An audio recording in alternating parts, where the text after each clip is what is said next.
Hello guys, কেমন আছো সবাই? আমি তোমাদের মালা চলে এসেছি আবারও একটা নতুন ব্লগ ভিডিও নিয়ে। তো দেখো, আজকের ভিডিওটা কিন্তু ভীষণ ধামাকাদার ব্লগ ভিডিও হতে চলেছে। যেহেতু একটা মেয়ের জীবনে যে জিনিসটা দরকার সেটা যদি সে পায়, সে কতটা খুশি আর আনন্দ হয়। আজকে কিন্তু সেই জিনিসটা আমার জীবনে এসেছে আর আমি তোমাদের দেখাবো। তো ভিডিওটা দেখতে থাকো। তো দেখো, আমি যখন ঝাড় দিচ্ছি মেয়েরা তখন বলছে, মা পেয়ারা হয়েছে গাছে পেড়ে দাও না। তো আমি ঝাড় দিয়ে রেখে হাত টাত ধুয়ে কিন্তু পেয়ারাগুলো ওদের পেড়ে দিচ্ছি। আর যেহেতু ওদের একটু শরীর খারাপ, কালকে বিকালে ওদের ডাক্তারখানায় নিয়ে গেছিলাম, তো সেই কারণে পেয়ারাটা পেড়ে দিলে ওরা যদি একটু খাওয়ার দিকে চাহিদা হয়। আর ওরা কিন্তু গরমে বেশি খাচ্ছে না, সেই কারণে কিন্তু পেয়ারাটাও আমি পেড়ে দিচ্ছি ওদের। তো দেখো, আমি কিন্তু উপরের দিকের পেয়ারাগুলো পাড়তে পারছিলাম না, তাই তোমাদের দাদাভাইয়ের কাছ থেকে কিন্তু পেয়ারা পেড়ে নিচ্ছি উপরের দিক থেকে। তো দেখো, তোমাদের আমি দেখাচ্ছি যে আমরা কতগুলো পেয়ারা পেড়েছি। তো ভিডিওটা দেখতে থাকো, তাহলে বুঝতে পারবে। তো দেখো বন্ধুরা, উপরে যেগুলো দূরের দিকে সেগুলো কিন্তু আমি পারতে পারছিলাম না, তাই সেই দিক থেকে ডাল ছামো করে এনে কিন্তু পেয়ারাগুলো পাড়া হচ্ছে। আর যেহেতু পেয়ারা গাছ, তো একটু আঁশকুড়ি দিয়ে ডালটা ছামো করলেই কিন্তু সহজে পেয়ারাগুলো পেড়ে নেওয়া যাচ্ছে। তো যাই হোক, আর বকবক করব না। তো এবার আমি তোমাদের দেখাবো যে কতগুলো পেয়ারা আমি পেড়েছি। তো দেখো বন্ধুরা, এই যে এই পেয়ারাগুলো আমি পেড়েছি। তো আমি যখন ভিডিও করছি আমার মনেই নেই যে আমি আজকে সকাল থেকে দুপুর অবধি তোমাদের ভিডিও করে দেখাবো। তো সেই কারণে বোতলগুলো আমার হাফ ভরা হয়ে গেছে, তারপরে কিন্তু তোমাদের ভিডিওই দেখিয়েছি।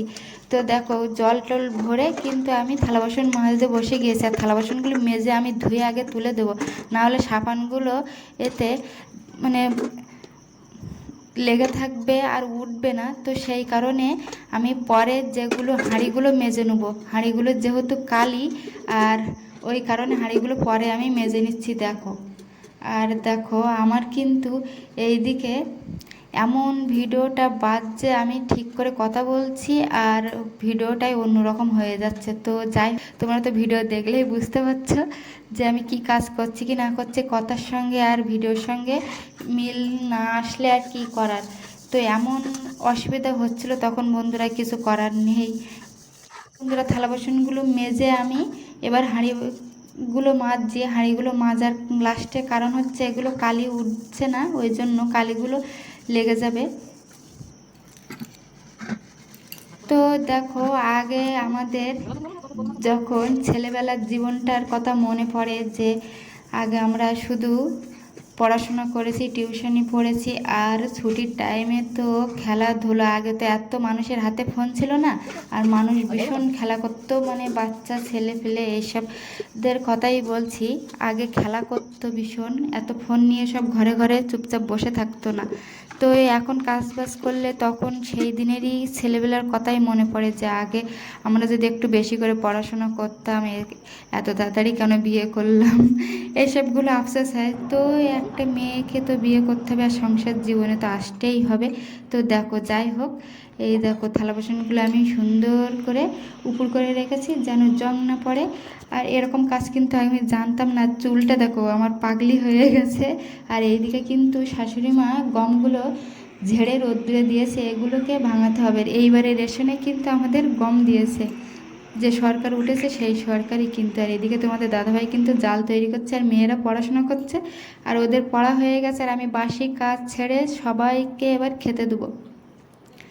তো দেখো, আমি কিন্তু সবার জন্য এবার এক এক করে ভাত বাড়বো। আর আমি হাঁড়িতে ভাত রান্না করে গামলিতে ঢেলে রেখেছি, রেখে হাঁড়ি মেজে ধুয়ে রেখেছি। তো দেখো, আমরা কিন্তু এই ভাতটা সকাল দুপুর আর রাত্রে হয়ে যাবে। তো এই কারণেই কিন্তু ভাতটা ওরকম অনেক দেখাচ্ছে। তো যাই হোক, আমি এদিকে সবার জন্য থালা ধুয়ে সবাইকে খেতে দিয়েছি। এটা হচ্ছে সকালের খাবার। গ্রামাঞ্চলে কিন্তু সকালে সবাই ভাত, একটা তরকারি বা ভাজা আলু ভাতে এইসব দিয়েই কিন্তু সকালে টিফিনটা করে।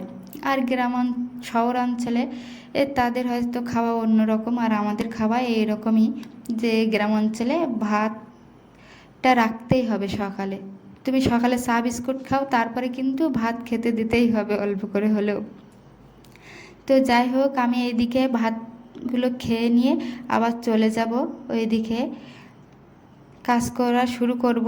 আর যেহেতু আমি এদিকে কাপড় জামা কাচবো বলে ভিজিয়েছি, তাই মা আবার এদিকে আমাকে একটু শাক কাটায় হেল্প করছে। যেহেতু শাকগুলো কেটে রাখলে আমি এগুলো কেসে ধুয়ে চান করে একেবারে এসে রান্না করে নিতে পারবো।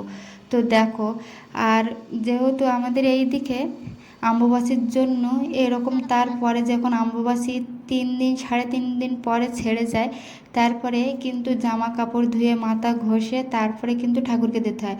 আর ঠাকুরের ঘর দোর, তোমাদের যে ঘর দোরে থাকো সব কিন্তু। আর এই হচ্ছে আমার খুশির খবর, দেখো এটা আমি কত সাধনার পরে আজকে পেয়েছি। আর দেখো গ্যাসের জায়গাটা আমি সুন্দর করে মুছে নিচ্ছি, নিয়ে কিন্তু গ্যাস ওভেন ধুয়ে দিয়েছি, দিয়ে এখানে রাখবো।